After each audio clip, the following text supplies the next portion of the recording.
네, 안녕하세요, 여러분. 자, 이번 주에 보강을 좀 할 겁니다. 비대면 6주차 1, 2교시를 했었는데, 이어서, 저번에 못했던 보강을 2시간 더 할 거예요. 자, 이번 보강 시간에는 지난 시간에 우리가 심폐소생술에 대해서 지금 배우고 있죠. 과학적인 근거도 좀 알아보고, 가슴 압박, 어떻게 해야 되는지, 그리고 실제로 혈류가 잘 만들어지게 하기 위해서 또는 심장으로 가는 혈류, 그러니까 지난 시간에 배웠던 간상동맥 관류압, 우리가 코로나리 아터리 퍼퓨전 프리저라고 했죠.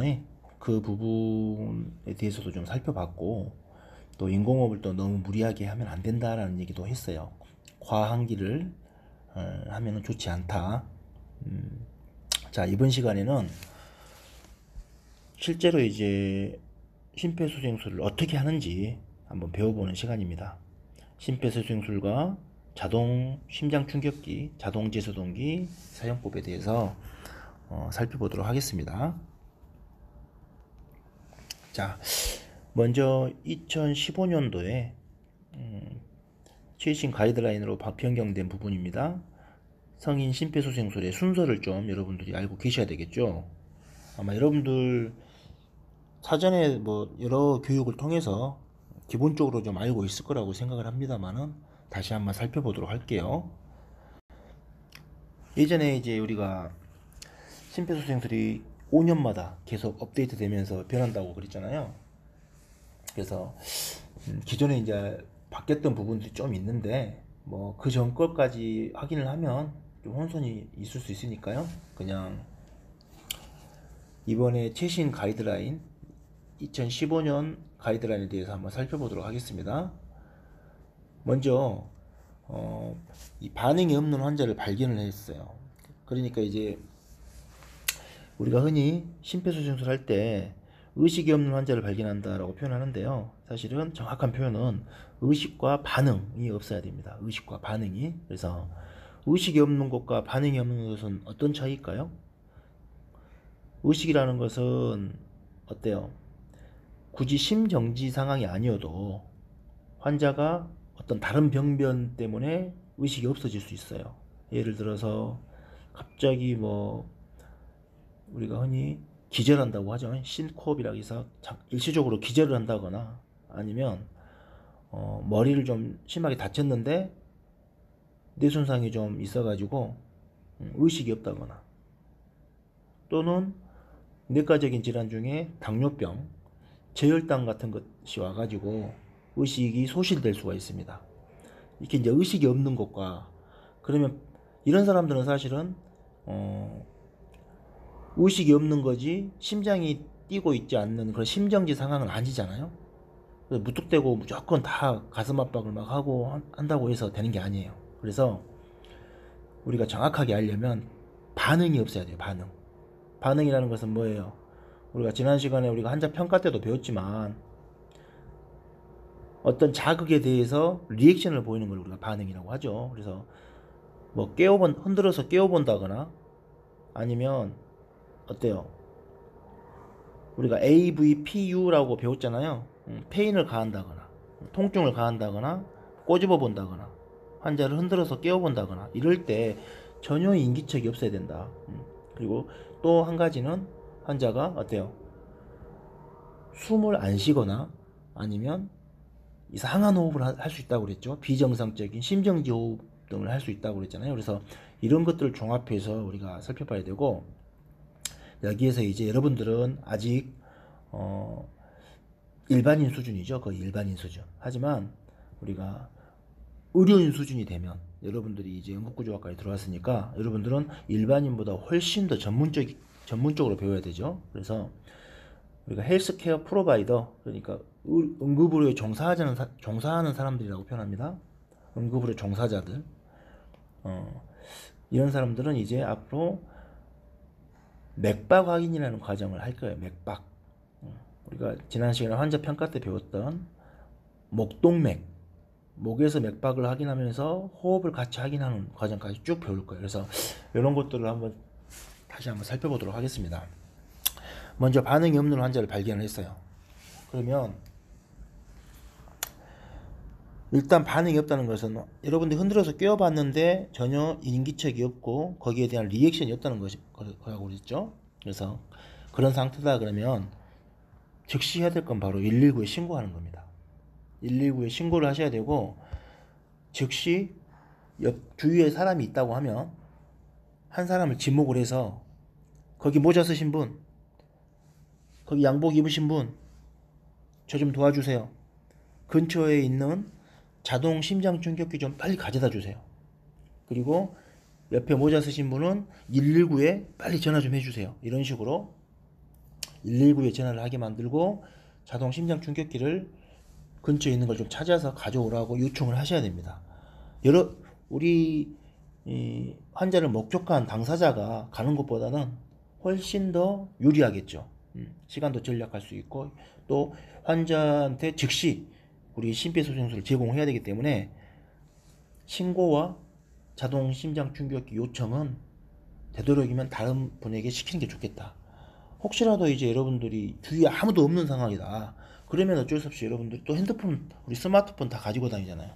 그래서 스마트폰을 켜고 스피커폰으로 바꾼 다음에 여러분들이 직접 119에 전화를 하셔가지고 신고를 하시고 또 119에서 어떤 요청하는 우리가 전화 상담원들에 의해서 들어올 수 있는 그런 요청을 따라가면서 심폐소생술을 하시면 되는 거죠.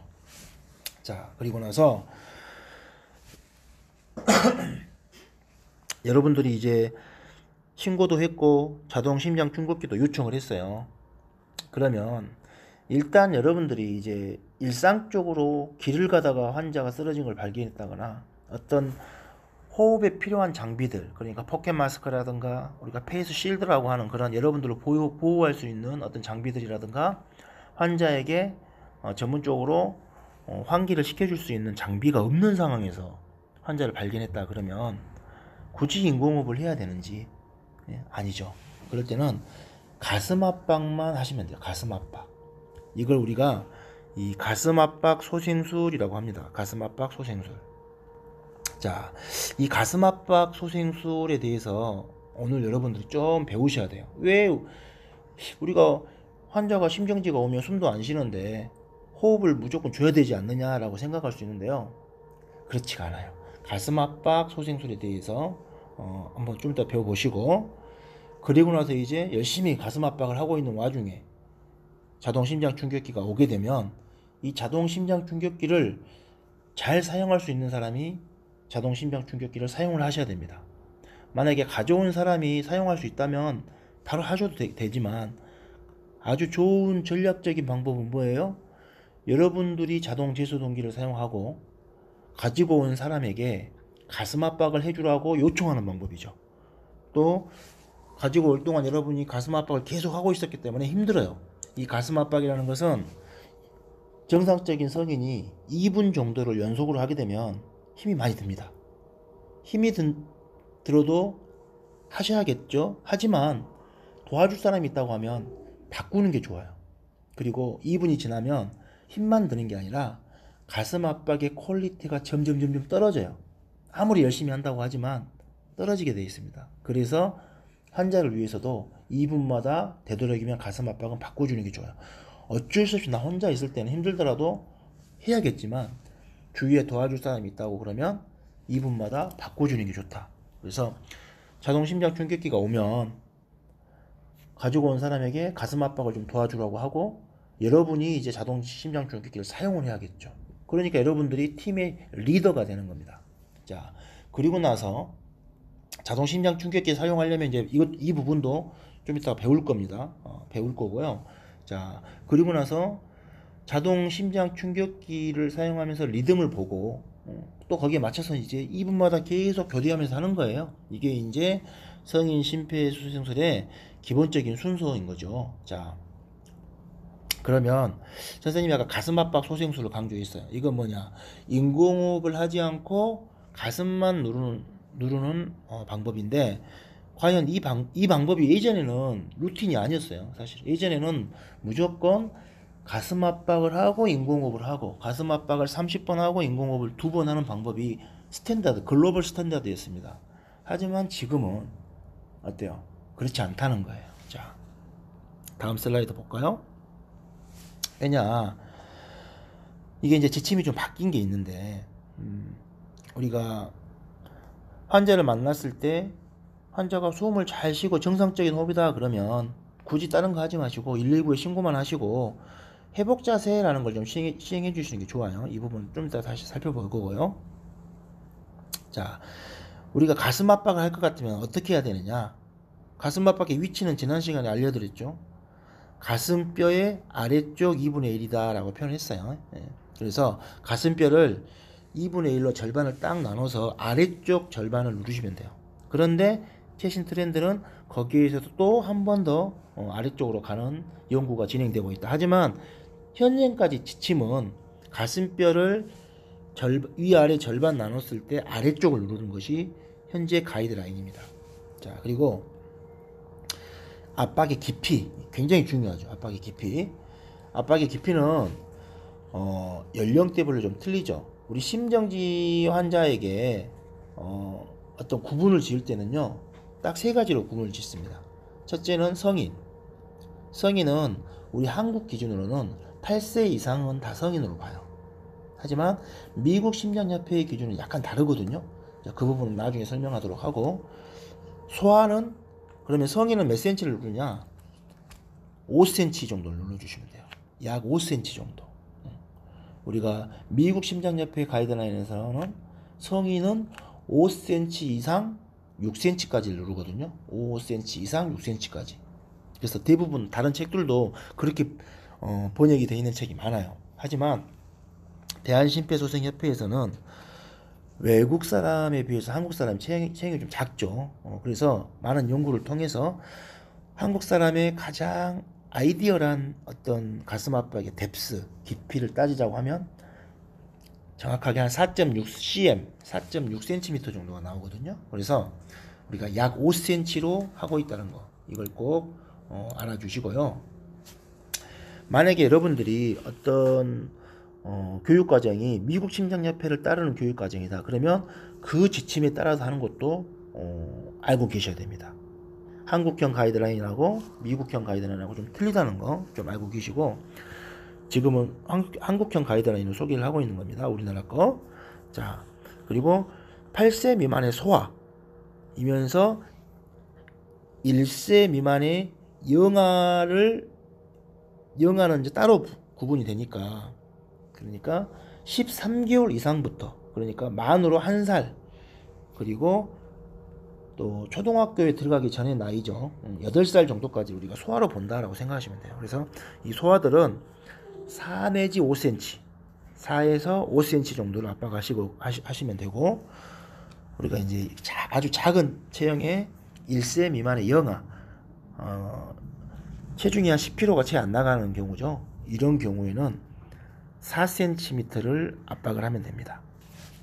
자, 그리고 이 세 어떤 연령대별로 압박 속도는 다 똑같아요. 압박 속도는 항상 1분에 분당 100회 이상을 눌러주셔야 돼요. 100회 이상을 누르되 120회는 넘지 말아라 라고 리미트를 걸고 있습니다.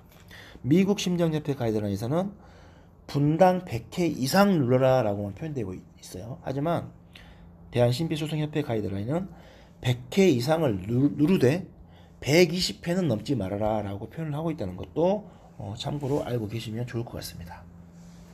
자, 그리고 인공호흡 없이 가슴 압박만 할 수 있는 심폐소생술도 강조하고 있고, 또 인공호흡을 해야 되는 환자라든가 그런 환자들한테는 인공호흡을 또 해줘야 되기 때문에, 또는 헬스케어 프로바이더들이 출동해가지고 어떤 장비를 가지고 있을 때는 당연히 인공호흡을 해야 되기 때문에 이렇게 좀 구분해서 할 수 있다라는 것을 좀 참고로 알고 계시면 좋을 것 같아요. 자, 그러면 오늘 첫째 시간에 집중적으로 이제 선생님이 좀 전에 얘기했던 어떤 경우에 그러면 가슴 압박 소생술만 하는가, 인공호흡은 왜 안 해도 되나 의문이 좀 드실 거예요. 그래서 그 부분에 대해서 다시 한번 설명을 해드리도록 하겠습니다. 자, Hands Only CPR이라고 합니다. 가슴 압박 소생술이죠. 아주 간단하게 심플하게 일반인들을 교육하지만 이게 효과가 아주 좋아요. 뭐 교육하기 쉬워서 이렇게 하는 게 아니에요. 그리고 인공호흡이 환자에게 뭐 인공호흡을 해야 되지만 환자들이 꺼려하니까, 아니 그 구조자들이, 목격자들이, 심폐소생술 제공하는 사람들이 꺼려하니까 고육지책으로 이걸 하는 것이라고 생각할 수 있는데, 그 부분도 뭐 조금은 포함되어 있습니다만은 결정적인 원인은 아니에요. 왜? 이게 과학적으로 봤을 때 더 효과적일 수 있기 때문에 가슴 압박 소생술을 하라는 겁니다. 좀 이해가 잘 안 되시죠? 당연히 인공호흡까지 해주고 환자가 숨을 안 쉬고 하면 산소가 없는데 아무리 가슴 압박을 잘해도 심장에서 피가 나가면 그 피 속에 산소가 포함되어 있어야 뇌로도 가고 또 여기 구석구석 갈 거 아니에요. 그래야 돌아올 것 같은데 인공호흡을 안 하고 가슴 압박만 하면 죽은 피를 돌리는 거 아닌가, 뭐 이렇게 생각할 수 있어요, 흔히. 자, 그래서 여기에 대한 과학적인 근거를 여러분들은 반드시 아셔야 된다. 자, 첫 번째 한번 근거를 따져보겠습니다. 먼저 굉장히 이거 유명한 그림이거든요. 앞으로 좀 자주 보시게 될 거예요. 공부하시다 보면. 우리가 헤모글로빈 해리곡선이라고도 하는데요. 이 헤모글로빈의 산소화가 감소되는 시간대별로, 그리고 각 어떤 요소, 연령대라든가 요소별로 이렇게 구분 지어 놓은 선이에요.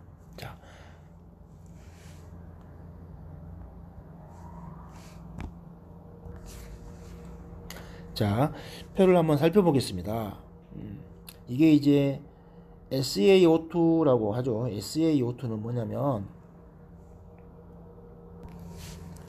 자, 여러분 보시기에 이 SaO2, 지금 Y축으로 가는 SaO2는 Saturation O2 그래가지고 우리가 아마 여러분들 기억하실란가 모르겠는데 선생님 아마 첫 시간에 맥박 산소 포화도라는 걸 설명한 적이 있어요. 그래서 우리 피 속에 있는, 적혈구 속에 있는 이 헤모글로빈이라고 하는 산소를 운반하는 헤모글로빈에 산소가 얼마나 잘 붙어 있는지, 이 포화도가 얼마나 되는지 퍼센티지를 보여주는 거예요. 그러니까 정상적인 성인은, 여러분들은 뭐 담배 안 피우고 그러면요 100% 나와요. 99, 100. 담배를 좀 피시는 분들은 뭐 98, 99 이렇게 나올 수 있어요. 그래서 선생님은 최근에 담배를 끊었습니다만은 담배를 워낙 많이 피워가지고 한 96% 정도 산소 포화도가 나오더라고요. 검사해보면. 지금 많이 좋아졌을 거예요. 담배를 끊었거든요. 자, 우리 인간이 95% 이상 나와야, 95% 이상 산소 포화도가 나와야 숨 쉬는데 문제가 없어요. 숨을 여러분들이 힘들지 않고 쉴 수 있습니다. 하지만 그 밑으로 떨어지면 이제 어때요? 굉장히 숨쉬기가 힘들어요. 그래서 경증의 저산소증, 그러면 95%에서 90% 사이로 숨을 쉬면 저산소증이 좀 시작된 거예요. 그리고 90% 밑으로 숨을 쉬잖아요. 그러면 굉장히 안 좋은 겁니다. 만약에 85% 밑으로 떨어진다 그러면 환자가 거의 죽을 수 있어요. 엄청나게 심각한 저산소증이고, 환자는 이제 거의 밑으로는 사실 생존하기가 힘들어요. 자, 평균적으로 그렇습니다. 자, 이게 이제 대부분의 사람들이 산소 포화도가 99%, 100% 왔다 갔다 해요. 자, X축을 보시면 쭉, 이건 뭘까요? 1, 2, 3, 4, 5, 6, 7, 8, 9, 10. 바로 분이에요, 분. 시간. 이 X축은 시간을 나타내고 Y축은 산소 포화도를 나타낸다라고 보시면 됩니다. 자, 시간이 지남에 따라서 이건 뭐냐면 환자가 숨을 안 쉬었을 때, 그러니까 그 전에는 숨을 잘 쉬다가 이때부터 해가지고 숨을 딱 안 쉬는 거예요. 못 쉬든 안 쉬든 아무튼 산소 제공이 안 되는 겁니다. 숨을 안 쉬는 거죠. 그랬을 때 얼마나 버티는가를 보는 겁니다. 이 산소 포화도가. 자, 여기 보시면, 여기 노말, 정상적인 70kg의 어덜트는 이제 성인을 말하거든요. 성인. 70kg 성인 정상적인 건강한 사람 같은 여러분들이죠. 딱 여러분들은 심정지가 딱 만약에 혹시라도 뭐 숨을 못 쉬었다거나 그래서 산소가 제공이 안 됐다. 시간이 지나죠. 1분, 2분, 3분, 4분 지나더라도 어때요? 산소 포화도가 계속 100%, 99%에서 안 떨어져요. 쭉 가죠. 그래서 언제 떨어집니까? 7분 정도 됐을 때 어때요? 급격하게 좀 떨어지기 시작해요. 그래도 95% 이상 유지가 됩니다. 하지만 이제 이때부터는 이제 급격하게 떨어집니다. 7분에서 8분 정도에 쭉 떨어지게 되죠. 보이시죠? 이게 정상적인 70kg 성인은요. 그러니까 전혀 숨을 안 쉬는 상태에서도 7, 8분은 버틴다는 거예요. 7, 8분 동안. 몸속에 산소가 충분하다. 이게 과학적으로 입증이 된 거죠. 자, 그렇다면 여기에 이제 좀 뭔가 지병이 있거나 그런 분들 그리고 좀 연세가 있어가지고 좀 건강 관리가 잘 안 되시는 분들 같은 경우는 어때요? 처음부터 어때요? 산소 포화도가 좀 낮아서 시작되시는 분들이죠. 이런 분들도 어때요? 5분 정도는 버팁니다. 5분 정도는 버티다가 떨어지시고 5분. 자, 그리고 여기 보시면 이제 굉장히 중요한 건데 이것은 정상적인 10kg짜리 아이들, 체중이 10kg 나가는 아이들. 그러니까 아까 선생님이 영아 이야기했죠. 영아 1세 미만의 갓난 아이들 엄마 뱃속에서 태어나서 우리가 한 달까지를 신생아라고 해요. 한 달까지를. 4주는 신생아 단계고 그 이후부터 첫 돌이 될 때까지. 그때까지 우리가 영아, 인펀트라고 하는데 이 영아들은요. 봐보세요. 숨을 안 쉬면 1분, 2분 정도 지나면요. 뚝 떨어지기 시작해서 3분이면 쭉 떨어져 버립니다. 그래서 영아들은 저산소증에 굉장히 취약해요. 그래서 영아들은 가슴 압박만 하면 안 되고 반드시 산소를 제공하면서 인공호흡까지 포함해서 심폐소생술을 해야 되는 근거가 여기에 있어요.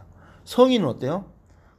119가 올 때까지 가슴 압박만 쭉 하고 하면 돼요. 하지만 시간이 정도 지난 상태에서 여러분들은 나중에 구급대원이 돼가지고 현장에 도착했어. 7.8분, 7, 8분 걸린다 그랬죠? 현장에 도착하는 시간이. 그때는 어느 타임이에요? 환자가 어때요? 몸속에 산소가 다 빠져나간 상태라고 보면 돼요. 그래서 의료 종사자들, 구급대원들, 의료인들은 심폐소생술을 할 때 인공호흡까지 반드시 배워야 되는 거예요. 하지만 현장에서 환자를 막 목격한 일반인들은 언제 봐요? 쓰러지자마자 환자는 목격하죠. 신고하고 뭐하고 가슴 압박을 시작하는 거예요. 이때 굳이 인공호흡 해야 될 필요 있어요? 없죠. 가슴 압박만 계속 하는 것이 좋아요. 119 올 때까지. 그게 더 CPP, 아까 우리가 말했던 관상동맥 관료압을 떨어뜨리지 않고 지속적으로 머리와 심장으로 혈류를 제공하는 가장 좋은 방법인 거죠. 그것도 산소가 포함된 피를 말이죠.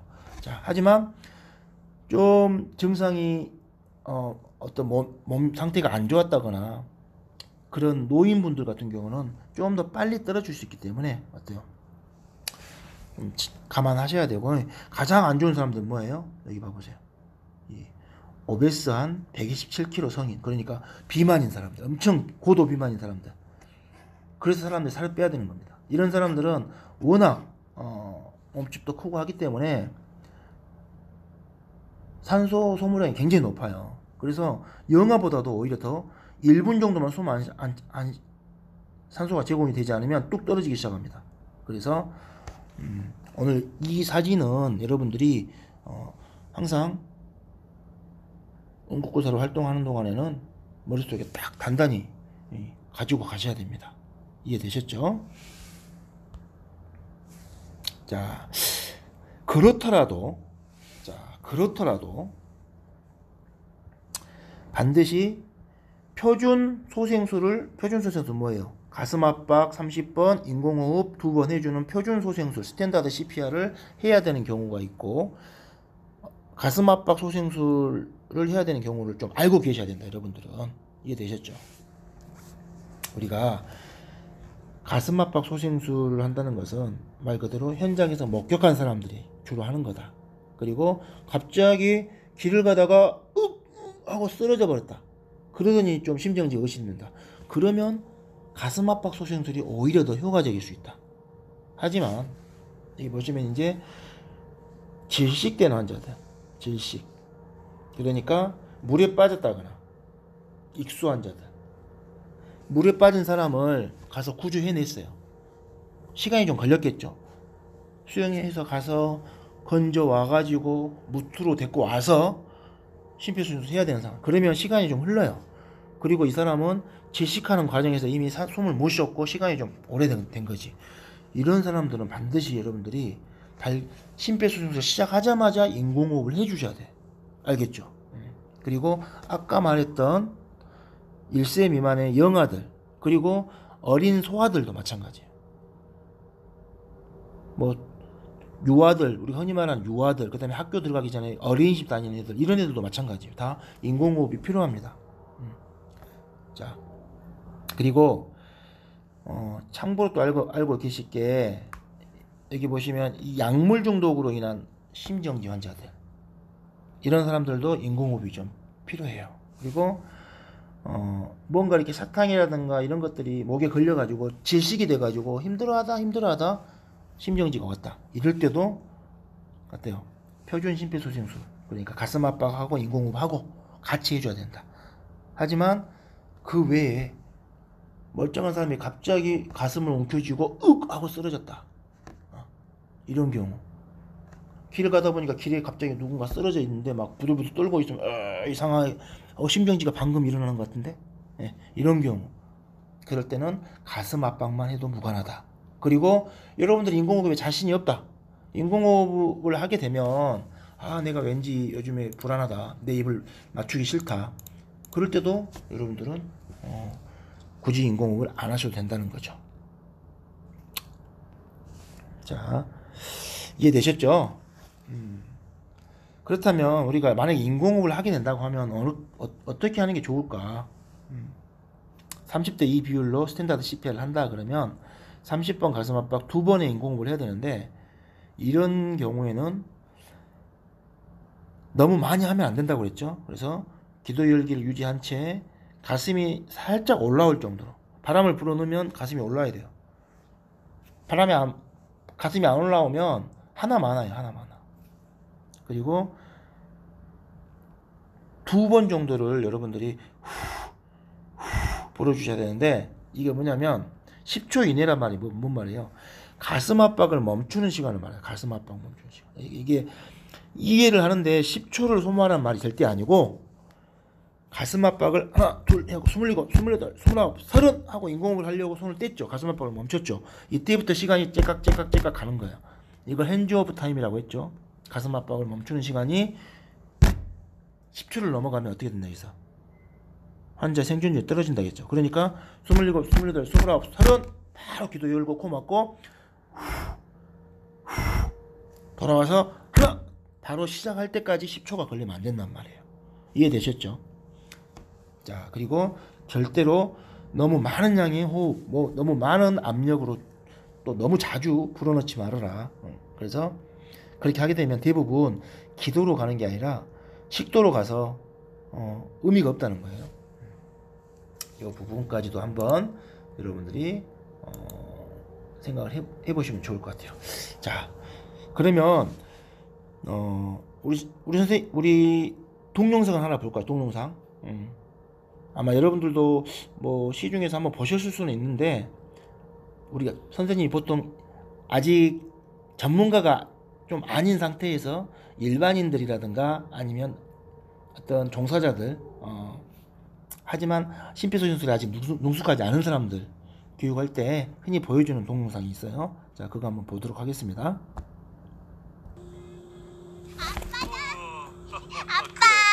아이고, 아직도 안 자고 뭐 했어? 늦었네요. 피곤하다. 얼른 씻고 자요. 안 돼. 아직 해야 될 일이 있어. 또요?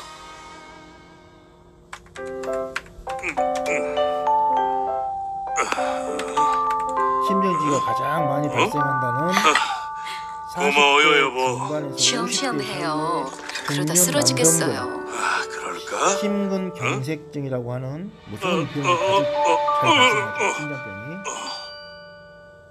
선생님도 다 계세요.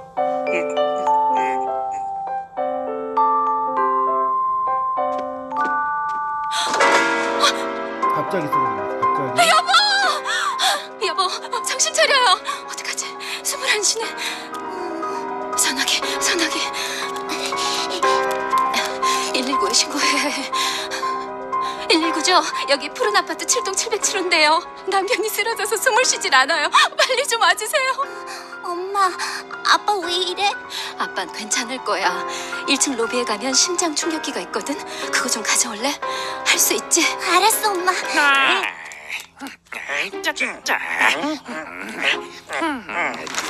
심장마비로 죽는 사람이 이 사람이 맞군. 바쁜데 빨리 데려가자고. 근데 방금 119에 전화한 거 아니야? 119가 올 때까지 저 사람이 버틸 것 같아? 얼른 데리고 가자고. 둘, 셋, 넷. 에이? 심폐소생술을 할 줄 알잖아. 이런 심폐소생술을 하면 우리가 데려갈 수 없잖아. 가슴 압박도 잘하는데. 그러게 저 체중 실리는 것 좀 봐. 팔꿈치도 곧게 펴고 말이야. 저렇게 가슴을 세게 잘 누르면 우리가 못 데려가겠는데. 좀 더 지켜보자고. 28, 29, 30. 아이고 애쓰네. 이제 그만 포기하지. 아이고. 자 슬슬 데려갈 준비를 하자고. 엄마!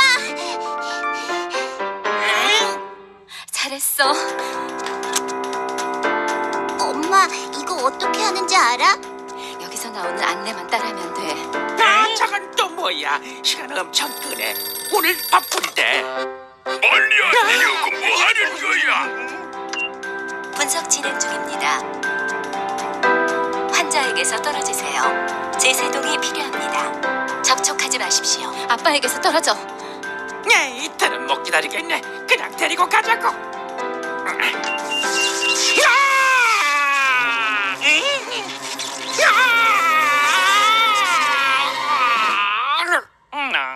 아이고 여보게. 아이고 정신 차리게 여보게.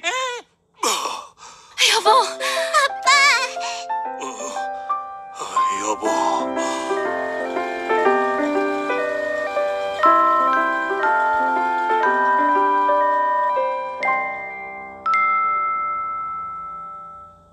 정신 좀 차려보게. 이보게. 하나 둘 셋. 당신이 심폐소생술을 배워서 할 수 있다면 사랑하는 가족과 이웃의 소중한 생명을 구할 수 있습니다. 자, 동영상 잘 보셨죠? 아파트에서 갑자기 쓰러진 아빠가 성인 남성이죠. 말을 하다가 그냥 갑자기 욱 하고 쓰러져 버린 거예요. 이렇게 갑자기 쓰러진 환자를 우리가 심장 돌연사라고 한다 그랬잖아요. 이렇게 하고 죽게 되면 갑자기 쓰러진 이유는 아마 과로한 스트레스로 인한 심장마비죠. 심장마비. 우리 흔히 말하는 심장마비라는 것은 갑자기 심장 근육에 비정상적인 어떤 부정맥이 생긴 거예요. 심장에. 그래서 우리가 이런 것을 앞으로 배우게 될 건데 심근경색이라는 병이 굉장히 무서워요. 저렇게 치사율이 거의 50% 육박하거든요. 그래서 이런 심근경색 환자들이 우리의 어떻게 보면 심폐소생술의 주 타겟입니다. 주 타겟. 사실은 심근경색 환자들, 그리고 뇌졸중 환자들, 이런 환자들이 현장에서 어떤 조치가 잘 되고 안 되고에 따라서 어마어마한 예후가 달라지기 때문에 119 구급대원이 원래 존재하는 이유 자체가 사실 이런 환자들을 잘 살피라고 있다 해도 과언이 아니에요. 그래서 물론 이제 다방면으로 많이 활동을 하지만 더더욱 우리 일거 문구사들은 이런 심근경색증 환자들, 그리고 뇌혈관 사고, 그리고 중증 외상 환자들, 이 정도 군의 정확한 전문적인 지식을 갖고 이제 앞으로 여러분들 3년 동안 다양하게 배우게 될 겁니다. 자, 그러면 시간이 좀 애매해서 1교시를 이 정도에서 마치고요. 자, 2교시에는 이제 심폐소생술을 어떻게 하는지 다시 한번 살펴보도록 하겠습니다. 세부적으로. 자, 수고하셨습니다.